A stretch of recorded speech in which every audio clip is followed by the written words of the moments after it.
Om Shanti 13 August 2025 प्रातः मुरली बाबा कहउछंती मीठे बच्चे ब्रह्मा हेउछंती अकाल मूरत बाबांकर कथावार्ता चलप्रचल हेउथिबा सिंहासन। जेतेबेले से ब्रह्मांक शरीर रे आसंती सेतेबेले तुम ब्राह्मण मानकु रचना करिथांती। ब्रह्मा हेउछंती अकाल मूरत बाबांकर कथावार्ता चलप्रचल हेउथिबा सिंहासन।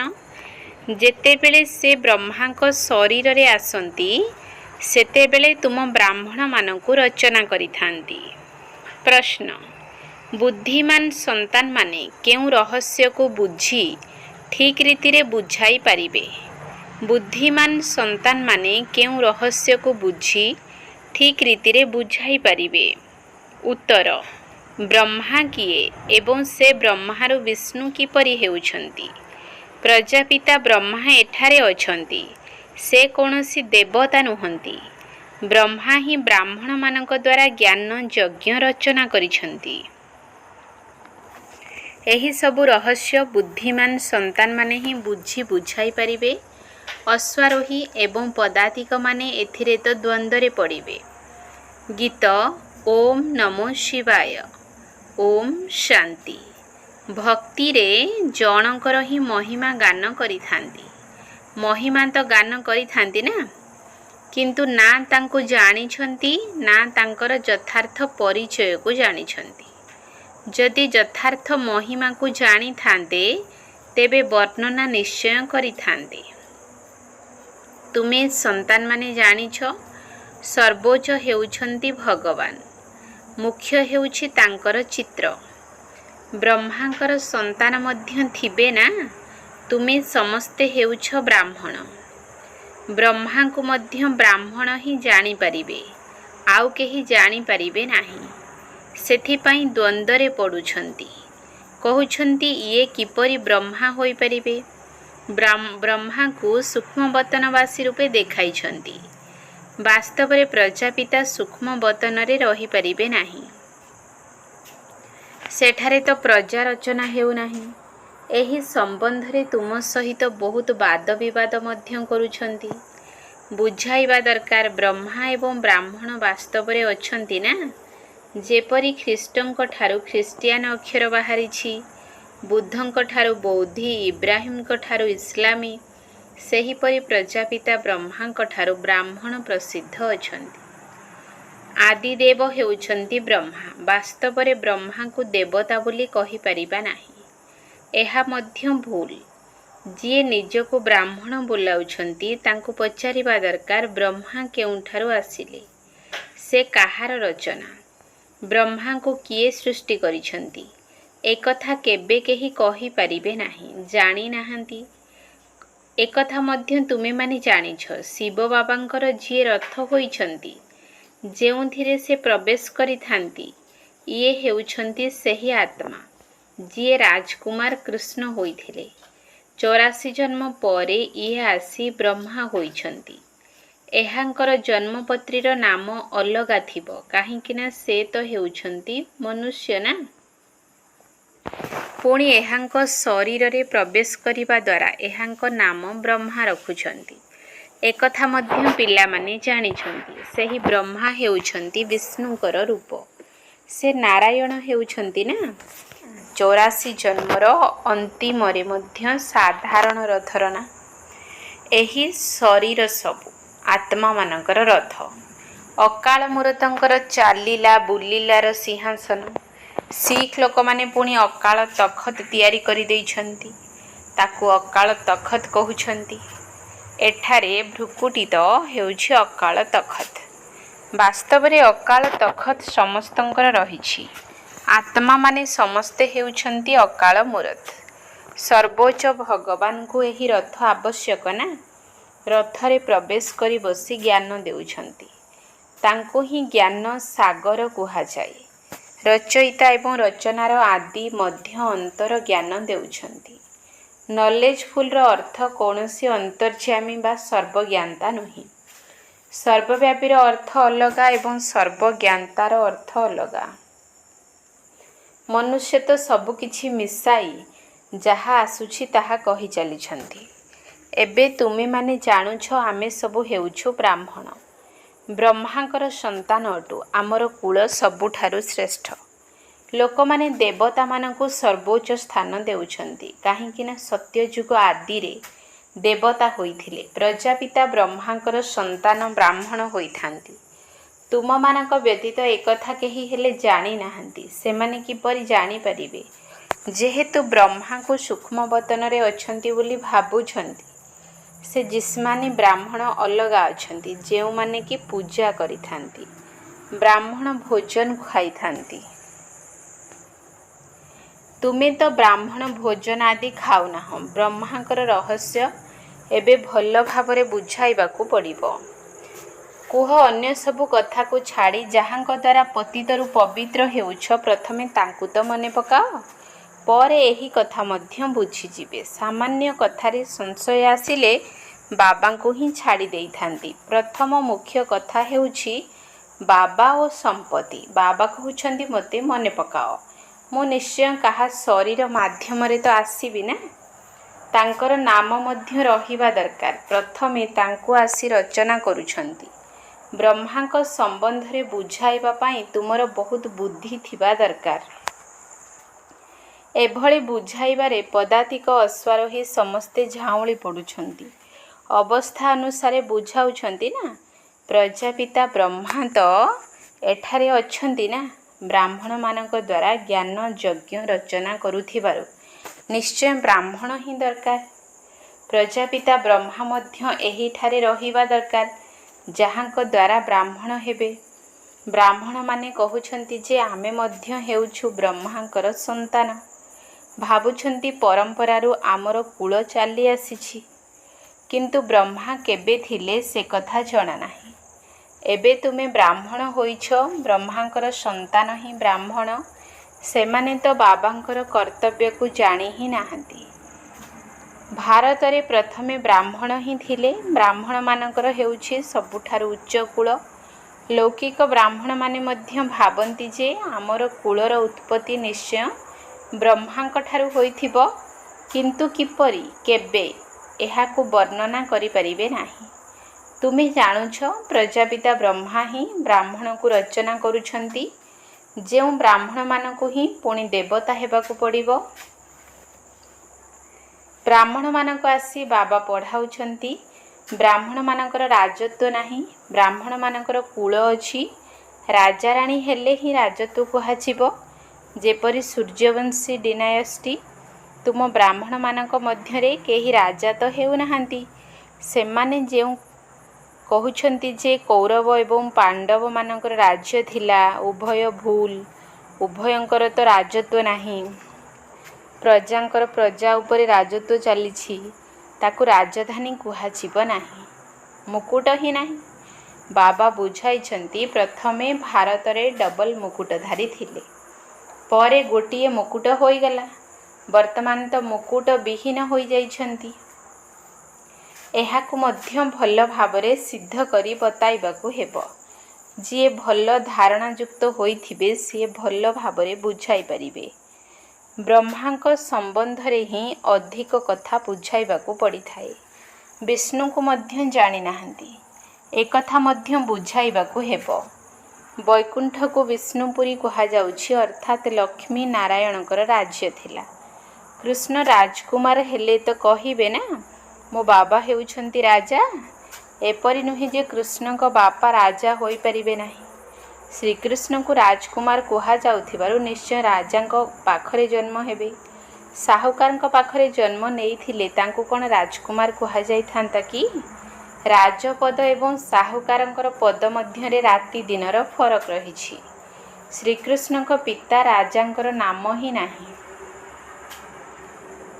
ଶ୍ରୀକୃଷ୍ଣଙ୍କ ନାମ କେତେ ପ୍ରସିଦ୍ଧ ଅଛି। ପିତାଙ୍କର ପଦ ଶ୍ରେଷ୍ଠ ବୋଲି କୁହାଯାଇ ପାରିବ ନାହିଁ। ତାହା ଦ୍ୱିତୀୟ ଶ୍ରେଣୀର ପଦ, ଯିଏ କେବଳ ନିମିତ୍ତ ହେଉଛନ୍ତି କୃଷ୍ଣଙ୍କୁ ଜନ୍ମ ଦେବା ପାଇଁ। ଏପରି ନୁହେଁ ଯେ ସେ କୃଷ୍ଣଙ୍କ ଆତ୍ମାଠାରୁ ବେଶୀ ପଢ଼ିଛନ୍ତି। ନା, କୃଷ୍ଣ ହିଁ ପୁଣି ନାରାୟଣ ହୋଇଥାନ୍ତି। ବାକି ବାବାଙ୍କର ନାମ ହିଁ ଲୋପ ହୋଇଯାଇଥାଏ। से निश्चित ब्राह्मण किंतु पाठ पढ़ारे श्रीकृष्ण ठारू कम अछंती। श्रीकृष्ण आत्मा निज बापा ठारू मध्य अधिक पाठ पढ़िछंती, सेथिपाई तो तांकर नाम एते प्रसिद्ध रहिछि। कृष्ण पिता किए थिले एकथा जेपरि काहाकू जଣା ही नहीं, आगकू गले जଣା पड़िबो। एही ठारू तो शिक्षा नेइथिबे ना। राधांकर मध्य माँ बापा तो थिबे ना, किंतु तांक ठारू राधांक नाम अधिक प्रसिद्ध काहींकी? माँ बापा कम पाठ पढ़िछंती, राधांक नाम तांक ठारू उच्च होई जाइथाए। एहा हेउछि प्रांजल पिलामानंकु बुझाइबा पाई। समस्त आधार पाठ पढ़ा उपरे रहिछि। ब्रह्मांक संबंधरे बुझाइबा निमंते मध्य बुद्धि दरकार। सेही श्रीकृष्णकर आत्मा ही 84 जन्म नेउछंती। तुमे मध्य 84 जन्म नेउछ। समस्ते तो एकाठी आसीबे नाही। जी पाठ पढ़ारे प्रथम हेउछंती, सत्य जुगरे मध्य से प्रथमे आसीबे। क्रमान्वये तो आसुछंती ना। एहा बहुत सूक्ष्म कथा। जहाँकर स्वल्प बुद्धि होइथिबो सेमाने तो धारणा करि परिबे नाही। क्रमान्वये धारणा करिथांती। तुमर क्रमान्वये बदली हेउछि। केते बड़ लंबा धाड़ी लागिबो। जेउ माने पछ आड़कू जिबे क्रमान्वये निज निज स्थान रे जाई निवास करिवे। समस्तंक पाई निर्दिष्ट स्थान रहिछि। एहा बहुत आश्चर्यजनक खेल, किंतु केही हेले बुझु नाहंती। एहाकू कंटार जंगल कहा जाउछि। एठारे समस्ते परस्पर को दुख देउछंती। सेठारे तो स्वाभाविक भावे सुख रहिबो। एठारे हेउछि कृत्रिम सुख। वास्तव सुख एकमात्र बाबा ही देई परिबे। एठारे काकविष्ठ समान सुख रहिछि। दिनकू दिन संसार तम प्रधान होई चलिछि। एठारे केते दुख रहिछि कहउछंती बाबा। मायार तोफान बहुत आसुछि। माया भ्रमरे पकाई देउछि। बहुत दुखर अनुभव हेउछि। सुखदाता बाबांकर संतान होई मध्य जदि दुखर अनुभव हेउछि, तेबे बाबा कहउछंती पिला माने एहा तुमर बहुत बड़ कर्म भोग। बाबा मिलिथिबारु दुखर अनुभव हेबा अनुचित। जहा किछि पुराणा कर्म भोग अछि ताकू जोग बल द्वारा चुक्त कर। जदि जोग बल नथिबो तेबे दंड भोगी चुक्त करिबाकू पड़िबो। दंड साथे जोरी मना भल कथा नुही। भल भावे पुरुषार्थ करिबा दरकार, नचेत पुणे ट्रिब्यूनाल बसिबो। प्रजा तो ढेर अछंती, सेमाने तो ड्रामा अनुसार गर्भ जेल रे बहुत दंड भोग करथांती। अशुद्ध आत्मा माने बहुत भटकु थांती मध्य। केही केही आत्मा बहुत क्षति करिथांती। जेतेबेले काहा मध्य रे अशुद्ध आत्मा प्रवेश करिथाए, सेतेबेले केते हैरान होइथांती। नुआ दुनिया रे एभली कथा होए नाही। एबे तुमे पुरुषार्थ करूछ, आमे किपरि नुआ दुनिया को जीवु। सेठाकू जाई नुआ नुआ महल तैयारी करिबाकू पड़िबो। कृष्णक भली राजा मानक पाखरे जन्म नेब, किंतु एते महल आदि सबु कौन पूर्वरु कौन निर्माण होइथिबो कि? से सबकू तो पुणी तैयारी करिबाकू पड़िबो। किए रचना करूछंती? जहाँक पाखरे जन्म नेइथांती। गायन मध्य रहिछि राजा मानक पाखरे जन्म हेबे। कौन सबु हेबो ताहा तो आगकू गले देखिबो। एबे ठारू तो बाबा बताइबे नाही। कहीदेले नकली नाटक होइजिबो, सेथिपाई किछि बताउ नाहंती। ड्रामा रे बताइबार नियम नाही। बाबा कहउछंती मु मध्य अभिनेता अटे। आगर कथा पूर्वरु जदि जानी थांती तेबे बहुत किछि बताई थांती। बाबा अंतर्यामी होइथिले पूर्वरु बताई देई थांते। बाबा कहउछंती ना ड्रामा रे जहा हेउछि ताकू साक्षी होई देखि चलो एवं ता सहित जोगर यात्रा रे मग्न होई रुह। एहिथिरे ही फेल होई थांती। ज्ञान केबे कम बेसी हुए नाही। जोगर यात्रा ही केबे कम केबे अधिक होई थाए। ज्ञान तो जहा मिलिला ताहा तो रहुछि। जोगर यात्रा रे केबे उत्साह रहुछि, केबे ढिला होई जाउछ। तळ उपर यात्रा हेउछि। ज्ञान रे तुमे सीढ़ी चढ़ु नाहो। ज्ञान को यात्रा बोली कुहा जाउ नाही। यात्रा हेउछि जोगर। बाबा कहउछंती याद रे रहिबा द्वारा तुमे निरापद रे रहिबो। देह अभिमान रे आसीबा द्वारा तुमे बहुत धोखा खाउछ। विकर्म करि देउछ। काम विकार ହେଉଛି ମହାଶତ୍ରୁ, ସେଥିରେ ଫେଲ୍ ହୋଇଯାଉଛନ୍ତି। ବାବା କ୍ରୋଧ ଆଦିର କଥା ଏତେ କହୁନାହାନ୍ତି। ଜ୍ଞାନ ଦ୍ୱାରା ହେଉଛି ସେକେଣ୍ଡରେ ଜୀବନ ମୁକ୍ତି। ନଚେତ ଏପରି ବି କୁହାଯାଏ, ସାଗରକୁ କାଳି ବନାଅ ତଥାପି ଭଗବାନଙ୍କ ମହିମା ସମ୍ପୂର୍ଣ୍ଣ ହେବ ନାହିଁ। ନଚେତ କେବଳ କୁହାଯାଉଛି ଅଲଭଙ୍କୁ ମନେ ପକାଅ। ୟାଦ କରିବା କାହାକୁ କୁହାଯାଏ ଏକଥା ଜାଣିଛନ୍ତି କି? କହୁଛନ୍ତି କଳି ଯୁଗରୁ ଆମକୁ ସତ୍ୟ ଯୁଗକୁ ନେଇ ଚାଲ। ପୁରୁଣା ଦୁନିଆରେ କେତେ ଦୁଃଖ ରହିଛି। ଦେଖୁଛ ବର୍ଷାରେ କେତେ ଘର ଭାଙ୍ଗି ପଡ଼ୁଛି, କେତେ ବୁଡ଼ି ଯାଉଛନ୍ତି। ବର୍ଷା ଆଦି ଏସବୁ ପ୍ରାକୃତିକ ବିପର୍ଯ୍ୟୟ ମଧ୍ୟ ହେବ। ଏସବୁ ଅଚାନକ ହୋଇଯିବ। କୁମ୍ଭକର୍ଣ୍ଣ ନିଦରେ ଶୋଇ ରହିଛନ୍ତି। ବିନାଶ ସମୟରେ ଜାଗ୍ରତ ହେଲେ କ'ଣ କରିପାରିବେ? ମରିଯିବେ। ଧରିତ୍ରୀ ମଧ୍ୟ ଜୋରରେ ହଲିବ। ତୋଫାନ ବର୍ଷା ଆଦି ସବୁ ହେବ। ବମ୍ ମଧ୍ୟ ପକାଇବେ। କିନ୍ତୁ ଏଠାରେ ପୁଣି ଗୃହ ଯୁଦ୍ଧ ମିଶିଯିବ। ରକ୍ତ ନଦୀର ଗାୟନ ରହିଛି। ଏଠାରେ କେତେ ମାଡ଼ପିଟ ହେଉଛି। ପରସ୍ପର ଉପରେ କେସ୍ କରି ଚାଲିଛନ୍ତି। ସେମାନେ ଲଢ଼ିବେ ମଧ୍ୟ ନିଶ୍ଚୟ। ସମସ୍ତେ ହେଲେ ପିତୃହୀନ। ତୁମେ ବାବାଙ୍କର ହୋଇଛ। ତୁମକୁ କୌଣସି ଲଢ଼େଇ ଆଦି କରିବାର ନାହିଁ। ବ୍ରାହ୍ମଣ ହେବା ଦ୍ୱାରା ତୁମେ ବାବାଙ୍କର ହୋଇଗଲ। ବାପ ଅଥବା ପତିଙ୍କୁ ଧନୀ ବୋଲି କୁହାଯାଏ। ଶିବ ବାବା ତ ହେଉଛନ୍ତି ପତିମାନଙ୍କର ପତି। ନିର୍ବନ୍ଧ ହୋଇଗଲେ ତ କହିଥାନ୍ତି, ଆମେ ଏପରି ସ୍ୱାମୀଙ୍କ ସହିତ କେବେ ମିଶିବୁ? ଆତ୍ମାମାନେ କହୁଛନ୍ତି, ଶିବ ବାବା ଆମର ତ ଆପଣଙ୍କ ସହ ନିର୍ବନ୍ଧ ହୋଇଛି। ଏବେ ଆପଣଙ୍କ ସହିତ ଆମେ କିପରି ମିଶିବୁ? କେହି ତ ସତ୍ୟ ଲେଖୁଛନ୍ତି, କେହି ତ ବହୁତ ଲୁଚାଉଛନ୍ତି। ସତ୍ୟତାର ସହିତ ଲେଖୁନାହାନ୍ତି ଯେ ବାବା ଆମ ଦ୍ୱାରା ଏହି ଭୁଲ ହୋଇଗଲା, କ୍ଷମା କର। ଯଦି କେହି ବିକାରଗ୍ରସ୍ତ ହେଲେ ତେବେ ବୁଦ୍ଧିରେ ଧାରଣା ହୋଇପାରିବ ନାହିଁ। ବାବା କହୁଛନ୍ତି, ତୁମେ ଏପରି କଠୋର ଭୁଲ କଲେ ଚୁରମାର ହୋଇଯିବ। ତୁମକୁ ମୁଁ ଗୋରା କରିବାକୁ ଆସିଛି, ପୁଣି ତୁମେ କଳା ମୁହଁ କିପରି କରୁଛ? ଭଲେ ସ୍ୱର୍ଗକୁ ଯିବ, କିନ୍ତୁ ମୂଲ୍ୟହୀନ ପଦ ପାଇବ। ରାଜଧାନୀ ସ୍ଥାପନ ହେଉଛି ନା, କେହି ତ ହାରିଯାଇ ଜନ୍ମ ଜନ୍ମାନ୍ତରର ପଦ ଭ୍ରଷ୍ଟ କରି ଦେଉଛନ୍ତି। କହୁଛନ୍ତି, ବାବାଙ୍କ ଠାରୁ ତୁମେ ଏହି ପଦ ପାଇବାକୁ ଆସିଛ। ବାବା ଏତେ ଉଚ୍ଚ ପଦାଧିକାରୀ ହେବେ, ଆମେ ସନ୍ତାନମାନେ କ'ଣ ପ୍ରଜା ହେବୁ କି? ବାବା ଗଦି ଉପରେ ବସିଥିବେ ଏବଂ ପିଲାମାନେ ଦାସ ଦାସୀ ହେବେ। କେତେ ଲଜ୍ଜାର କଥା। ଅନ୍ତିମ ସମୟରେ ତୁମକୁ ସବୁର ସାକ୍ଷାତକାର ହେବ, ପୁଣି ବହୁତ ପଶ୍ଚାତାପ କରିବ। ଅଯଥା ଏପରି କଲି। ସନ୍ନ୍ୟାସୀ ମଧ୍ୟ ବ୍ରହ୍ମଚର୍ଯ୍ୟରେ ରହୁଥିବାରୁ ବିକାରୀମାନେ ତାଙ୍କ ପାଖରେ ମୁଣ୍ଡ ନୁଆଉଛନ୍ତି। ପବିତ୍ରତାର ମାନ ରହିଛି। କାହାର ଭାଗ୍ୟରେ ନଥିଲେ ବାବା ଆସି ପଢ଼ାଇଲେ ମଧ୍ୟ ତଥାପି ଭୁଲ କରୁଛନ୍ତି। ବାବାଙ୍କୁ ମନେ ହିଁ ପକାଉନାହାନ୍ତି। ବହୁତ ବିକର୍ମ ହୋଇଯାଇଥାଏ। ତୁମ ପିଲାମାନଙ୍କ ଉପରେ ଏବେ ବୃହସ୍ପତିର ଦଶା ରହିଛି। ଏହାଠାରୁ ଉଚ୍ଚ ଦଶା ଆଉ କିଛି ନାହିଁ।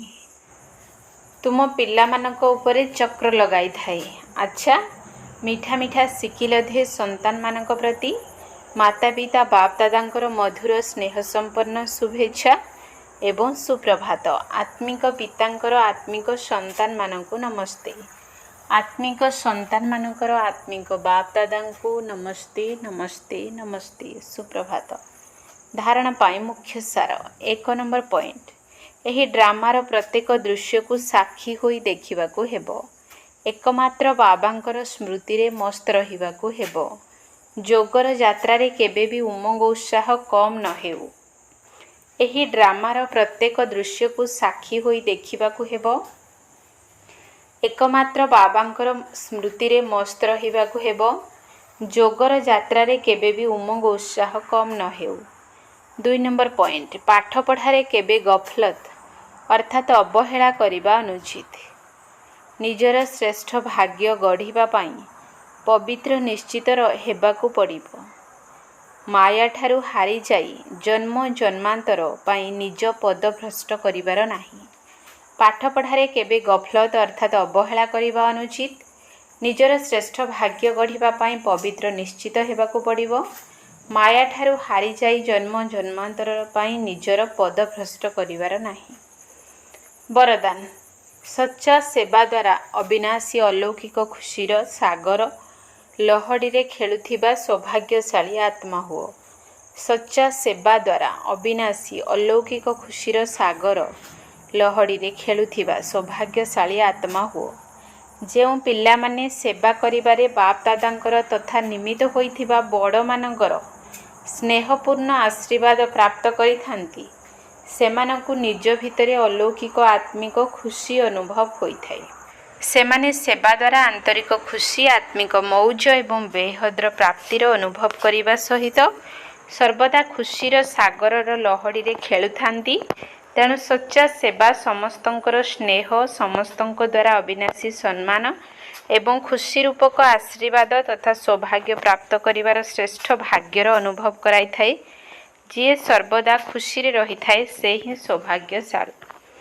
ସ୍ଲୋଗାନ: ସର୍ବଦା ହର୍ଷିତ ଏବଂ ଆକର୍ଷଣ ମୂରତ ହେବା ପାଇଁ ସନ୍ତୁଷ୍ଟ ମଣି ହୁଅ। ସର୍ବଦା ହର୍ଷିତ ଏବଂ ଆକର୍ଷଣ ମୁକ୍ତ ହେବା ପାଇଁ ସନ୍ତୁଷ୍ଟ ମଣି ହୁଅ। ଅବ୍ୟକ୍ତ ଇସାରା: ଯଦି ସହଜ ଯୋଗୀ ହେବାକୁ ଚାହୁଁଛ, ତେବେ ପରମାତ୍ମା ସ୍ନେହର ଅନୁଭବୀ ହୁଅ। କର୍ମରେ, ବାଣୀରେ, ସମ୍ବନ୍ଧ ସମ୍ପର୍କରେ ଲଭ୍ ଅର୍ଥାତ୍ ସ୍ନେହ ଦେବା ସହିତ ସ୍ମୃତି ଏବଂ ସ୍ଥିତିରେ ଲଭ୍ଲିନ୍ ହୋଇ ରହିବାକୁ ହେବ। ଯିଏ ଯେତିକି ଲଭ୍ଲି ଅର୍ଥାତ୍ ପ୍ରିୟ ହୋଇଥିବେ, ସେ ସେତିକି ଲଭ୍ଲିନ୍ ସ୍ଥିତିରେ ରହିପାରିବେ। ଏହି ଲଭ୍ଲିନ୍ ସ୍ଥିତିକୁ ଲୋକମାନେ ଲୀନ ହେବାର ଅବସ୍ଥା କହିଦେଉଛନ୍ତି। ବାବାଙ୍କ ସହିତ ଲଭ୍ ଅର୍ଥାତ୍ ସ୍ନେହକୁ ସମାପ୍ତ କରି କେବଳ ଲୀନ ହେବା ଶବ୍ଦକୁ ଧରି ନେଇଛନ୍ତି। ଯଦି ତୁମେମାନେ ସର୍ବଦା ବାବାଙ୍କର ସ୍ନେହରେ